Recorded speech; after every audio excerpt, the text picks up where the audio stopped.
All right, welcome into the Cyclone Fanatic Championship halftime show. Matt Van Winkle, Chris Williams, Bret Meyer here to break down the first half championship game down in Arlington, Texas. Iowa State trailing Oklahoma 17 or 24-7. Geez, they just scored 24-7 at half. We want to thank our sponsors quickly before we break down a pretty entertaining first half of football. Fareway Meat and Grocery, been a longtime sponsor of the halftime show all season long for us. Thank you to Fareway, of course, the Iowa Clinic Men's Center, Wild Rose Casino and Resort, and the DraftKings Sportsbook in Jefferson, Iowa, and one of our new sponsors, Graphite Construction Group. All right, guys, let's break down this first half, 24-7. There's a lot of bad breaks to break down in this first half. A lot of bad. Some good. Let's start with some of the bad breaks. Obviously, the big one right off the bat. I want to get Bret's thoughts on this because we were kind of talking about this before we started. Isheem Young goes down with that targeting call, second play of the game. Very questionable call. Bret, I want to get your take on that first before we get to Chris down in Texas. Bret, go ahead. Yeah, I mean, I think everybody knows that the rule itself goes a little bit too far in terms of the ejection. I'm okay with the 15-yard penalty. I get we're trying to take certain hits out of the game, but to me, unless, if you're watching or you're an announcer and you're kind of thinking, well, what else is he supposed to do? That's not an ejection. And the rule, I mean, to me, again, the rule is in place. If you're asking a replay official to make, to use their best judgment on something like that, they're going to screw it up, and they're going to err on the side of whatever makes sure they get rated or judged by their metrics the right way. So basically they're not going to get it right in terms of the targeting. So frustrating, but we know the rule. It's a terrible rule. It should not be an ejection. It's painfully obvious somebody's launching, but I mean, we still got to play the game. But just it's a bad rule. And I think everybody knows that. And of course it's college football. So it's there and it won't get changed. Chris, I'm kind of fired up right now. Bret's always the one that calms us down at halftime, right? We've talked about that on Monday's show, but Bret's always the one that calms us down. I said a lot of bad in that first half. What's something that you like? What's something that was positive for you in that first half that you liked? Obviously, we go into the second half of the ball, but what did you like? What did you like in that first half?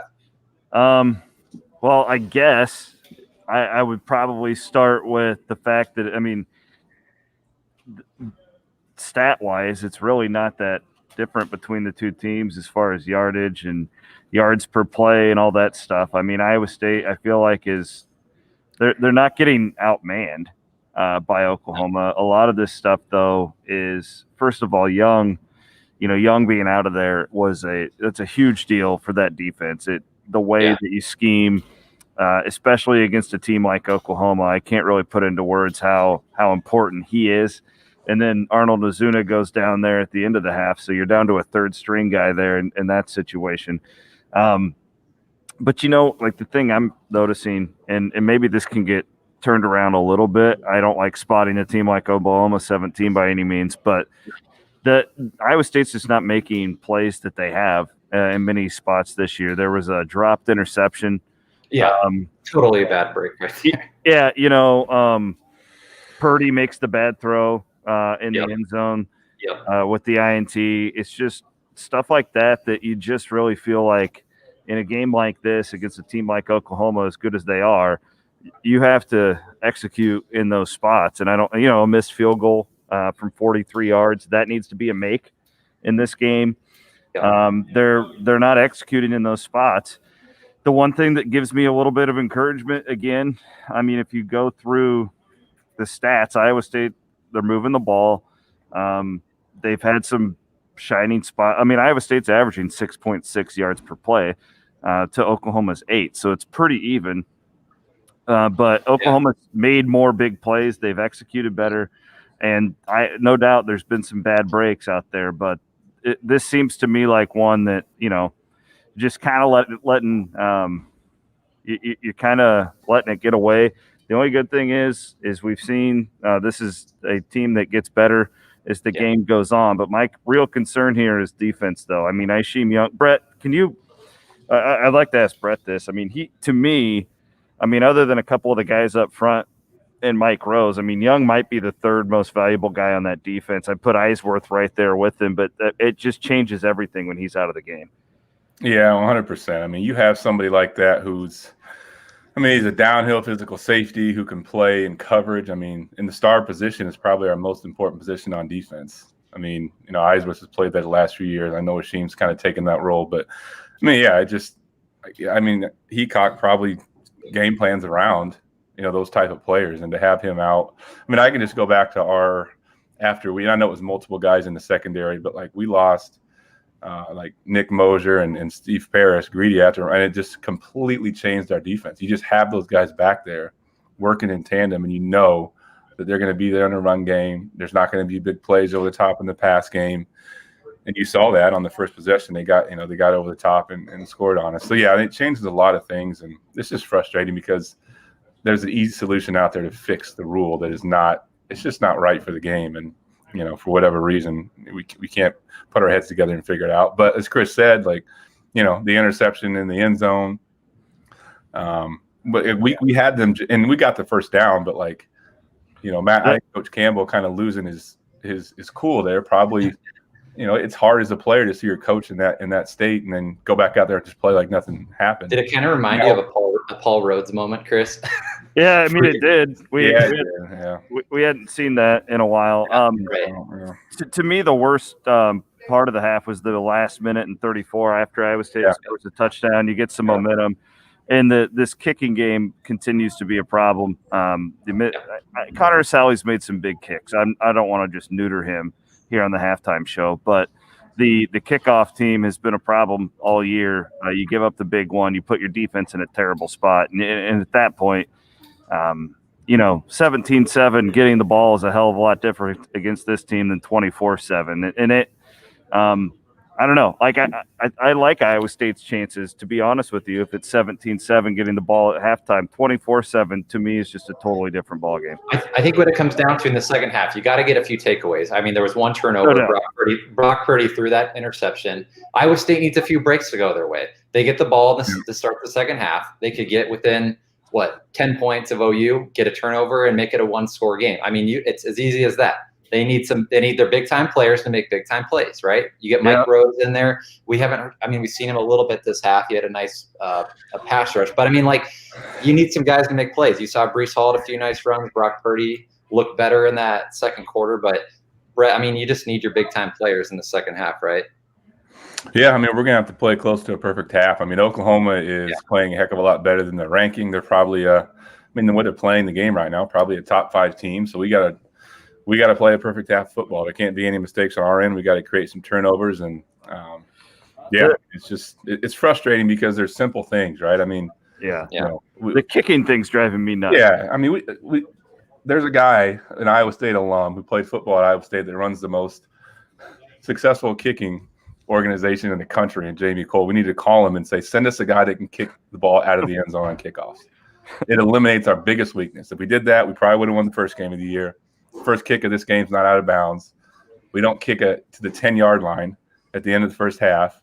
They get a good. It eliminates eliminates that part of the game. And we don't have to do it. It's just mind-numbing to me. I don't know about you guys, but I actually, when he kicked it out of the bounds to start the game, I was relieved. That's bad, but I really was. Yeah, but then OU did the same thing in the second quarter. So it's I'm saying though, from an Iowa State standpoint, where I'm watching it and I'm like, God, giving it to him at the 35, there's a hell of a lot worse that could happen in that spot, and we saw it at the end of the half. Yeah. You'd like to not think that, but you're kind of ingrained. It's kind of ingrained in your mind as a Cyclone fan, especially this year with the special teams the way they've been. Bret. If Iowa State's going to win this thing, they have to go down and score right away. And I think so. I will score. And then at some point, what do you think? I mean, I just don't know like what type of adjustments you make. I mean, the defense really isn't playing that bad. I mean, what do you think coaching wise happens here at halftime? I mean, I think defensively, we just continue to do what we can do. Hold on as much as you can to protect your safeties if you can, because we got, depending on injury situation, may have a third stringer in the backfield. So, but offensively, I think we just got to, whether it's to go more tempo or, I mean, sometimes I think we hamstring ourselves. It's like there was a 3rd and 8 where we had 3 tight ends on the field. They drop down into the zone defense, and we got 3 guys that aren't, one guy can get open and Charlie Kohler, but we need to get some more speed on the field in those situations, I think, and just try to be a little bit more aggressive and downhill on offense. And whether we get Brees going or not probably isn't going to, when you're down 17, doesn't really matter. We're going to have the big chunk plays, probably 4 or 5 big plays, 20+ yards, and then touchdowns, not field goals. One last thing I have for you, Bret, just to clarify it. And I didn't really pick up on – it's hard when you're sitting in the press box. I don't have the TV view and stuff. The offsides that didn't get called, explain as a quarterback what should have been done there that wasn't by mistake. Well, that's on us. Like so they jumped offsides twice. One of our guys has to move and just flinch. Mm-hmm. And then it's on them, or the center has to snap the ball. But I can understand sometimes when you're pointing fingers, is it offsides? Is it false start? They usually go with the false start. So I can understand our coaches probably saying, don't move. Because we're going to go for it anyway. You don't want to sacrifice 5 yards. But when it's that obvious, and they're probably I don't know how they didn't touch us on the second offside when the defensive line jumped. If our lineman just moves or snap it, or one of the receivers flinches, because I think it was an outside backer or safety who jumped the first time. Like, we got to move. I mean, you see it happen. That's what Blackwood was saying on the broadcast. He was saying, I agree with the call on the field because nobody on the line moved. So they got the call right, I guess, but it's just a silly. I mean, if you're going to have that play installed, then you either got to go all or nothing, because then you have nothing to complain about not getting an offsides call. So I understand why they're frustrated. I think Coach Campbell still is probably frustrated from the targeting call, because everybody knows it's not a call that should get a player ejected, but you can't play. So what happened here, I don't think they probably showed you guys any of this on TV. The referee forgot to turn off his microphone.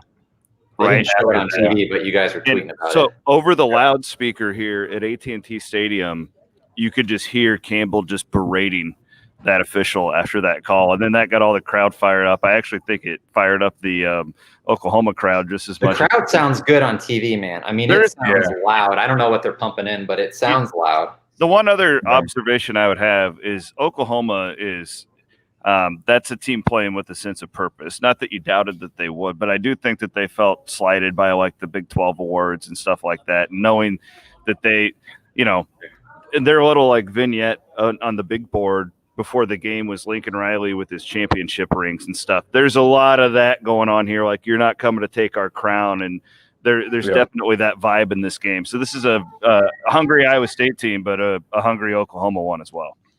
Yeah. Yeah, for sure. All right, guys. Good stuff.